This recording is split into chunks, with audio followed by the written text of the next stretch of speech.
নমস্কার, ডিজিট বাংলার আরও একটি আনবক্সিং সেশনে আপনাদের স্বাগত জানাচ্ছি। এই মুহূর্তে আপনারা দেখতেই পাচ্ছেন আপনারা কোন ফোনটির আনবক্সিং করতে চলেছি। আমরা আপনাদের এই ফোনটির বিষয়ে আগে আর্টিকেলে বলেছি, এটি ভিভোর ফোন ভিভো V15 প্রো, এবং আপনারা জানেন যে এই ফোনটির অন্যতম যে বড় বৈশিষ্ট্য বা যে আকর্ষণীয় ব্যাপার তার মধ্যে অবশ্যই এর ডিসপ্লে এবং এর ক্যামেরা। তাহলে আসুন সেই সমস্ত ডিটেলস এবং অন্যান্য কিছু বলার আগে আমরা আপনাদের কাছে ফোনটিকে আনবক্সিং করে খুলে দেখাই যে ফোনে কি আছে। এবং ফোন খুললেন, ফোন খোলার সঙ্গে সঙ্গে প্রথমে বেরিয়ে আসবে এবং এর সঙ্গে একটি কভার। এই কভারটি কিন্তু সাধারণত যে টিপিউ কভার হয় তা না, তার থেকে অনেক হার্ড কভার, এবং এর সাইডটাও প্রোটেক্টেড, মানে ফোনটি আপনার হাত থেকে পড়ে গেলে তা ভেঙে যাওয়ার সম্ভাবনা থাকবে না। কভারটি আমার বেশ ভালো লেগেছে। এই হচ্ছে ভিভোর ফোন ভিভো V15 প্রো।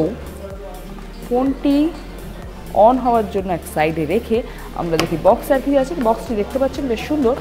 খুললেন, খোলার সাথে সাথে একটি যে চার্জিংয়ের কিন্তু বেশ বড় সাইজের দেখতে পাচ্ছেন, ভালো। এবং এখানে কেবল লাগানোর জায়গা, এটি এর কেবল, এটি ফাস্ট চার্জ সাপোর্ট করে বলা হয়েছে। এবং এটি ইয়ারফোন যা অ্যাপেলের আইপডের ইয়ারফোনের মতো দেখতে। আসুন তাহলে আমরা এবার এই সমস্ত কিছু একদিকে সরিয়ে রেখে দিই এবং আমরা ভিভোর এই V15 প্রো ফোনটির বিষয়ে দেখে নিই। এই যে ভিভো V15 প্রো ফোনটি আপনারা দেখছেন, এই ফোনে আপনারা স্ন্যাপড্রাগন 675 পাচ্ছেন, এবং এটির যে ডিসপ্লে, এই ডিসপ্লেটি কিন্তু 6.39 ইঞ্চি এর আমোলেড ডিসপ্লে। এবং এই ফোনটিতে আপনারা দেখতে পাচ্ছেন এতে বেজেল কম, কিন্তু এবং এই ফোনটির দেখতে একটু অন্যরকম। আমরা এই সময় যে সব সাধারণত নথযুক্ত ডিভাইস দেখে থাকি, এটি সেরকমের নয়। এবং এই ফোনটির ব্যাক সাইডে আপনাদের দেখিয়ে দিই, ফোনটি কিন্তু দেখতে বেশ ভালো, গ্রেডিয়েন্ট কালারের এবং বেশ সুন্দর দেখতে। এখানে দেখতে পাচ্ছেন এই যে ট্রিপল রেয়ার ক্যামেরা দেওয়া হয়েছে, এবং এর লুকটি একদম অন্যরকম, বেশ ভালো। এবং আমরা হয়তো পরবর্তী এই ধরনের ডিজাইন আরও অনেক ফোনে দেখতেও পারি। এবং দেখতে পাচ্ছেন এখানে AI ট্রিপল ক্যামেরা লেখা আছে, এখানে ভিভোর লোগো। এই ফোনের এইদিকে দেখছেন সিম ট্রে আছে, এবং এখানে ভলিউম অন অফ সুইচ এবং অন্যান্য কিছু।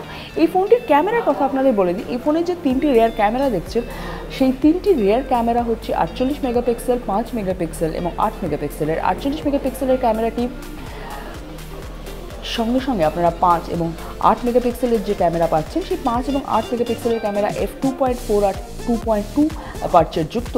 এবং এই যে 48 মেগাপিক্সেলের ক্যামেরা আছে তা EIS সাপোর্ট করে। এবং এর সঙ্গে এই ফোনের ফ্রন্টে আপনারা যদি দেখেন, এই ফোনের ফ্রন্টে কিন্তু যে ক্যামেরা আছে তা 32 মেগাপিক্সেলের ক্যামেরা। এবং সেই ক্যামেরাটিরও একটি বৈশিষ্ট্য আছে, আপনারা দেখতে পাচ্ছেন এই মুহূর্তে আমরা ধরেছি, তো এটি যেমন রেয়ার ক্যামেরা, ঠিক সেই সঙ্গে সঙ্গে আপনাদের এই ফোনের ফ্রন্ট ক্যামেরা দেখায়। দেখতে পাচ্ছেন ফ্রন্ট ক্যামেরা অন করার সাথে সাথে কিন্তু পপ আপ ক্যামেরা, আপনি অন করলে ফ্রন্ট ক্যামেরা যখন দরকার হবে তখনই আপনি ফ্রন্ট ক্যামেরা ইউজ করতে পারবেন। এটা কিন্তু বেশ ভালো। আপনি যখন সাধারণত এখানে কোনো ফ্রন্ট ক্যামেরা দেখা যাচ্ছে না, দেখে মনে হচ্ছে ফ্রন্ট ক্যামেরা কোথায়, কিন্তু যেই মুহূর্তে আপনার ফ্রন্ট ক্যামেরা দরকার আপনি অন করলেন, পপ আপটি দেখা গেল। এবং এটি 32 মেগাপিক্সেলের ফ্রন্ট ক্যামেরা। এবং এই সঙ্গে আমরা আপনাদের এই ফোনটির আরও কিছু ডিটেলস বলে দিই। যেমন এই ফোনটির ব্যাটারি, এই ফোনটির ব্যাটারি 3700 mAh, এবং এই ফোনটিতে অ্যান্ড্রয়েড 9.0 OS দেওয়া হয়েছে। এবং এই ফোনটি 6GB এবং 128GB স্টোরেজের। এবং এই ফোনে আমরা সেটিংসে গিয়ে আপনাদের দেখিয়ে দিচ্ছি কয়েকটি জিনিস। এখানে দেখুন OTG সাপোর্ট আছে, ব্লুটুথ সাপোর্ট আছে। এবং এই ফোনটি যদি সিকিউরিটি এবং প্রাইভেসির কথা বলেন, তাহলে এখানে অন করার সাথে সাথে আপনারা দেখছেন সিকিউরিটি আপডেট। সিকিউরিটির ক্ষেত্রে এই ফোনে কিন্তু আপনারা সিকিউরিটি আপডেটও দেওয়া হয়েছে। এবং এই ফোনটিতে আরও একটি বড় বৈশিষ্ট্য যে এই ফোনটিতে আপনি ফেস রেকগনিশন তো আছে, কিন্তু যে ফিঙ্গারপ্রিন্ট রেকগনিশন সেটি কিন্তু একটি ইন ডিসপ্লে ফিঙ্গারপ্রিন্ট রেকগনিশন। মানে আপনি এই ফোনে দেখতে পাচ্ছেন যে কোনো রকমের এমনিতে ফিঙ্গারপ্রিন্ট সেন্সার দেওয়া হয়নি, এবং এটি একটি ইন ডিসপ্লে ফিঙ্গারপ্রিন্ট সেন্সার। তাহলে আপনাদের এই ফোনটি কেমন লাগলো দেখি, এবং এই ফোনটির আনবক্সিং ভিডিওটি কেমন লাগলো তা আমাদের জানাতে ভুলবেন না। ব্যক্তিগতভাবে আমার এই ফোনটির লুক, ডিজাইন বা এই ফোনের যে রেয়ার ক্যামেরা কেমন বা ছবি কেমন তা আপনার এদের ফ্যাক্ট সেশনে বা রিভিউ সেশনে জানতে পারবেন। তবে আমার এই ফোনটির যে পপ আপ ক্যামেরা 32 মেগাপিক্সেলের, সেটি বেশ ভালো লেগেছে। তাহলে আপনাদের আমাদের এই ভিডিওটি কেমন লাগলো তা আমাদের জানাতে ভুলবেন না নিচের কমেন্ট সেকশনে। ফোনটির অন্যান্য ডিটেলস আপনারা নিচের বক্সে পেয়ে যাবেন। এবং ডিজিট বাংলা চ্যানেল সাবস্ক্রাইব করে বেল আইকন প্রেস করে এবং সমস্ত নোটিফিকেশন পেতে থাকুন। আমাদের সঙ্গে থাকার জন্য ধন্যবাদ। নমস্কার।